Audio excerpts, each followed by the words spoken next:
Last time I talked about harmonic analysis problem. This time it is more of an operator theory question. I'll talk about Toeplitz operators on the annulus, and this is joint work with my postdoc Sushmita Das. So let's quickly review the classical theory, and this is due to Brown and Holmos from the 60s. So we have the Hardy space, which is all holomorphic functions in the disk whose boundary values are square integrable with respect to the measure on the circle, and since it can be identified with the boundary values, it sits inside the L2 of the circle, and so you have an orthogonal projection from L2 to the Hardy space, which is just the positive part of the Fourier series. And if I take a L infinity function on the circle, first it defines a bounded operator by multiplication, and you project it to the Hardy space. So you start with a Hardy space function, which is a holomorphic function, multiply by an L infinity function, it is no longer holomorphic, but you project it to the holomorphic part, and that is your Toeplitz operator. Okay, so it is close to being a multiplication operator, but you are projecting it to the holomorphic part. Okay. So we denote it by T sub u. U is called the symbol of the Toeplitz operator. And so this definition makes sense in a much general context, right? So you have a L2 space, you have a closed subspace of holomorphic functions sitting inside that, and this will make sense. Okay, so for example, Bergman space or other spaces where you have holomorphic functions sitting inside your L2 space as a closed subspace, this definition will make sense. Okay, so a simple algebraic property. So just like if you look at multiplication operator, multiplication by phi, there are certain immediate properties which you see, right? That it is a linear map, it is it's also 1-1, and it's a star algebra homomorphism and so on, if you have a multiplication operator. But some of those properties do not hold for Toeplitz operators, but some of them are simple enough. So phi going to T sub phi is linear, that is easy, and it is 1-1, because if T phi is 0, then phi is going to be orthogonal to all trigonometric polynomials on the circle, so phi will be 0. And when you take the adjoint, you get the Toeplitz operator corresponding to phi bar as the adjoint. So these three properties are more or less similar to the multiplication operator, right? Multiplication by phi without the projection. But essentially everything breaks down from here. So one of the main things which is not true is that phi going to T sub phi is not an algebra homomorphism. If you have multiplication operator, of course phi going to multiplication by phi is a star algebra homomorphism. That is not true for Toeplitz operators, because there is a projection involved. So product of Toeplitz operators need not be a Toeplitz operator. Okay, so this is one of the first things you see, and it was proved by Brown and Holmos in the 60s that if you take T phi multiplied by T psi, so that is the product of two Toeplitz operators, that is a Toeplitz operator. If and there is a strong rigidity there. If and only if either phi is co-analytic, so phi is the first symbol, it is co-analytic, meaning the complex conjugate is analytic, or the other one is analytic. Okay, so if the symbol is analytic, the Toeplitz operator is simply multiplication by that operator. Okay, there is no projection involved, right? So there are only trivial cases where you can have product of two Toeplitz operator being a Toeplitz operator. And as an immediate consequence, you have what is known as the zero product theorem, which is what I am interested in. So if I have product of two Toeplitz operators to be 0, then one of them has to be 0. So there are no 0 devices in the class of Toeplitz operators. Okay, so T phi T psi is 0 implies either phi is 0 or psi is 0. That follows immediately from the analyticity and co-analyticity property. So all these results were proved by Brown and Holmos in the 60s, and as I said in the beginning, you can define these Toeplitz operators on other spaces like the Bergman space and so on, but it took several decades before people started looking at it again. This of course started a line of research on Toeplitz operators on the Hardy space on the disk, looking at spectral properties and so on, even for other domains, not just the unit disk, other multiply connected domains in C in the complex plane by Abraham Say, for example, and various others.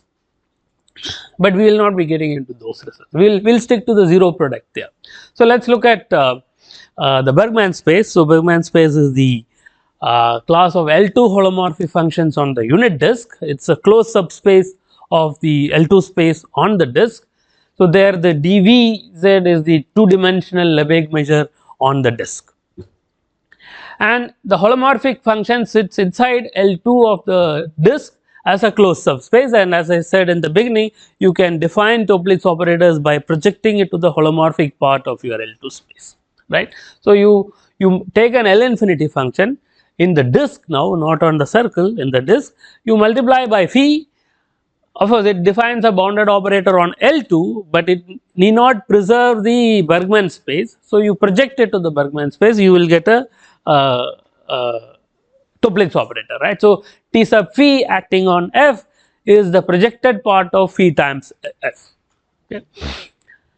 Now, so again, in the paper of Brown and Halmos, lots of other properties were proved, but we will look at only the zero product theorem. So if Ahen and Kukovic, so you can see it was done in 2001, while the result by Halmos and Brown goes back to 1960s. Ahen and Kukovic proved that if U and V are bounded harmonic functions, so now you are looking at the disk, right, and you are looking at the Bergman space over the disk. So if they are bounded harmonic functions in the disk and you have TU, TV. So the symbols have this extra property that they are bounded harmonic functions. In the case of Brown and Halmos, there were no other properties, they were just L infinity functions, there was no extra properties. Here you are assuming that they are bounded harmonic functions, and if you have a zero product, that is TU, TV 0, that one of them should be 0, one of the symbols should be 0. Okay. So this is a well, you see the difference, right. Once you go to Bergman space, things become slightly difficult.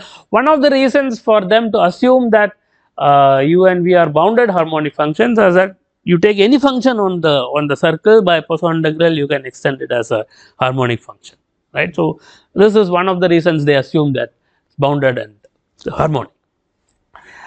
The general question that if I take U and V to be L infinity functions on the disk and TU, TV is 0 implies one of the symbols to be 0 is still open in one variable on the classical Bergman space, it's still open.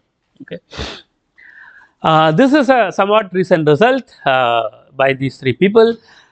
Assuming, so any function on the disk you can expand in terms of Fourier series, right. You restrict it to the circle of radius r, expand it in the Fourier series. So you will get a polar decomposition or Fourier series decomposition of this form. Phi of r e to the I theta can be expanded in terms of e to the I theta, you get a series expansion.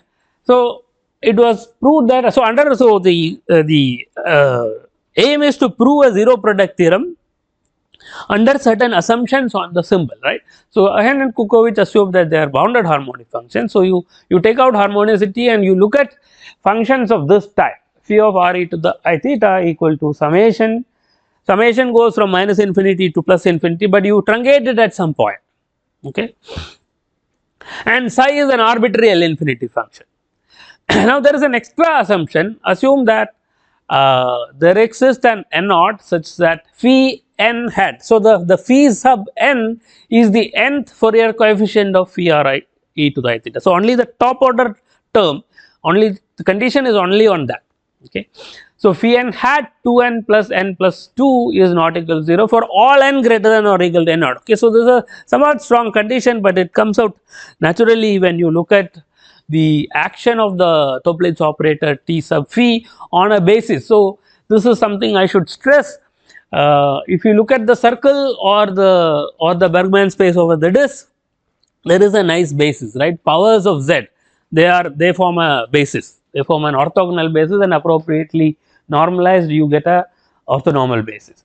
And so one way to look at some of these problems is to look at the action of the Toeplitz operator on these basis elements, okay, because they are powers of z, there are things one can do. and that condition that the phi n hat z, that is called the Millen transform of phi sub n. Phi sub n you think of as a radial function in the disk, which which is defined on 0 1 for example, and you can define its Millen transform, which becomes a holomorphic function on certain right half plane, right. And you assume that the Millen transform is not 0 on certain certain sequence, because if Millen transform is 0, then it is possible to prove that the function itself is 0, okay. Then you have a 0 product, okay. So t phi t psi is 0 implies one of the psi is 0, because we are assuming phi is non-zero, right. So the condition is on the symbol, one of the symbols, that it has a certain truncated Fourier expansion and the Millen transform has certain property. So our aim is to do something similar, but so okay, so I should say the theory of Toeplitz operators is rather well developed and vast now. People have looked at these kind of problems and similar problems on other domains like the polydisk, the ball, or bounded symmetric domains and so on, okay. So this is a rather well developed theory, but domains which are not simply connected, that has not been looked at all that well. There are various reasons for that, okay. We'll not get into much of that. So let's look at annulus. So Hardy space over the annulus was defined by Saracen long back, again in the 70s or something. There are various ways of defining the Hardy space. Easy way would be, so the annulus A is all those points between whose modulus is between r and 1. So the r is the inner circle and 1 is the outer circle. It does not really matter how you fix this, and the boundary has two components. So I stress on these boundary components and so on, because many of these work well for multiply connected domains as well, okay. The Hardy space is defined to be the closure of rational functions with no poles in the closure of the domain, okay. This is a rather general definition. In fact, Abrahamsay defines Hardy space over any multiply connected domain in a similar fashion. You can also look at Lorentz series expansion on A, right. If I have a holomorphic function in the annulus, there is a Lorentz series expansion, and then you look at the boundary values and say that that is in L2. So that will be a very definition which is very close to the Hardy space over the disk, okay. But remember that there are two circles, so when you take the norm, there is a different norm that is happening in the inner circle with respect to R. And you can define the Toeplitz operators as we have defined for the disk, right. So you multiply by an L infinity function, project it to the holomorphic part, right. So that defines the Toeplitz operator, and then you ask all these algebraic properties and similar questions for Toeplitz operators on the Hardy space over the annulus. So this is the first theorem. So let's go back to the previous result by these three people, where they have truncated Fourier expansion. So the Fourier expansion makes sense in the annulus as well. You restrict it to any circle in the annulus, expand the function in the Fourier series, right. So that makes sense, and so we can talk about truncated Fourier expansion, and the Millen transform comes naturally again because the function is defined in the annulus. So you think of it as a function in 0 1, you can define the Millen transform. So the first theorem is a zero product theorem on the Hardy space on the annulus.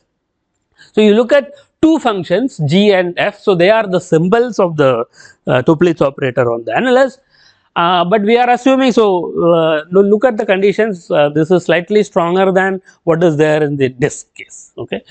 We are assuming that both the symbols have truncated Fourier expansions, and there are two boundary components, right. So the expansions are truncated on both the circles, okay. So for small r equal to capital R and 1. So look at the function on the outer circle and inner circle, and both the places they have truncated Fourier. In that case, if you have a zero product, that TFTG equal to 0, then one of them is 0, okay. So this is far from being optimal in the case of the Hardy space. Hardy space for the disk, you can take any L infinity functions, that is the Brown-Halmos result. Here we are taking L infinity functions with truncated Fourier expansion, only certain functions, okay. So there is still we still haven't reached the optimal. This is even for the Hardy space. Okay, Hardy space is supposed to be slightly simpler than the Bergman space to deal with in these kind of problems. Let us go to the Bergman space. Bergman space is easy to define, there is no ambiguity unlike the Hardy space, it is just the all L2 holomorphic functions in the domain, right. So, you look at all L2 holomorphic functions in the annulus, and there also you have the Fourier expansion in terms of R and e to the I theta, and our theorem is that if I take L infinity functions such that both f and g. So, here also this from the result of these three people, they have two symbols phi and psi. One of them has truncated Fourier expansion. Okay, in our we are assuming, in our result we are assuming both the symbols have truncated Fourier expansion. Okay, so that is slightly stronger than what is expected, various reasons. So, we assume that again, so this Mellin transform comes up here as well. So, you assume that the top order term, so that is G sub m, that is the top term in the expansion of G, its Mellin transform is not 0, just like what they had assumed, then f has to be 0. So, if TFTG is 0 on the Bergman space, then f has to be 0. So, the 0 product theorem continues to be true for the annulus under these assumptions. Of course, even for the unit disk, the general case where the symbols are L infinity functions is still open. Okay, it's still open. So, one does not expect it to be easy in the case of annulus, but we have some results of this kind, and the reference is very recent paper in New York Journal of Mathematics. Okay, so thank you.